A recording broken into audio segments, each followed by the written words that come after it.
us know about tragedies that happened in the past.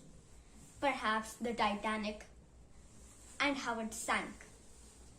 Or perhaps a plague that killed 60% of Europe.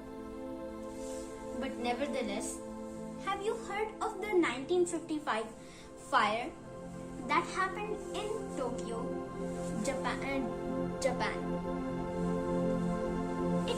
It cost the lives of many people and was perhaps one of the most deadliest fires in the history of Japan. And people have always thought about how they could have prevented such tragedies to happen. It was 11 o'clock in the morning. Jessie woke up her father because, well, it was a Sunday morning, so her father could sleep till the noon at least, and he could, I guess you could say, rest because his profession was being a scientist. Evan, her father, was a scientist who worked on a time machine that he and his brothers made together. The time machine could travel through time, obviously, and it could also allow you to alter the decisions made by people in the past. Let's say you could prevent the Titanic from sinking, and the day before, Jessie and her father had done exactly that. Today, Jessie wanted to save the people that lost their lives in the fire of Japan. Do you know about Jessie? Jessie is the adopted daughter of Evan, the protagonist of my first book. You might know him if you read it, but here's a quick rundown on what happened with Jessie. She's somewhat immature because she's still a child, and was adopted by Evan because he didn't want to go through the business of being married and all that, so he just adopted. And Jessie quickly became a part of the family. So Jessie has always been kind of kind-hearted. So she made her father prevent the Titanic from sinking, which saved the lives of many people. Today, Jessie wants to prevent the fires of Japan, Tokyo specifically, so that no one could die from the fire. So Jessie, her father, and her uncles went into the time machine and traveled through time and space. Then they stepped into the streets of Tokyo in 1955 Japan. So the fire of Japan obviously costed the lives of many people, which is why Jessie wanted to prevent it from happening.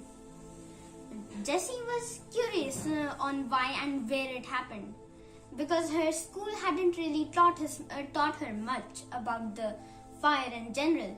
So she asked her father.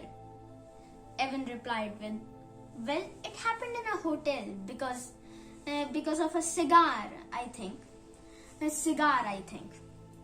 It's not really been specified because of how vigorously the fire spread through the room and into the hotel. But what we do know is that the fire was probably caused by some cigar. That is for sure." Jessie was now aware, and the family then stepped into the hotel. Evan walked up to the receptionist and said, "Hey, so room number 512. I want to go there because my friend is residing there, and I want to give her a birthday present. The receptionist was somewhat skeptical, of course, because this was a stranger that just randomly waltzed into their hotel for no reason at all. So she asked her if he knew the resident's name, who stayed in room number 512. Evan replied with Rose. He fell into the receptionist's trap. The receptionist called the guards, and the family quickly made a run for it into the time machine and traveled back in time. Evan was obviously really sad because of how badly he just messed up the mission. But nonetheless, they returned, and now they knew what the name of the resident was in room number 512. It was Mary. So when the receptionist asked him the name of the room number 512's resident, he replied with Mary, and he was allowed to pass the reception and go into her room so that he could wish her a happy birthday. But when they entered the room, they didn't just see a small fire. It was very big. It was growing rapidly, and it appeared to have started from the hotel room's curtains.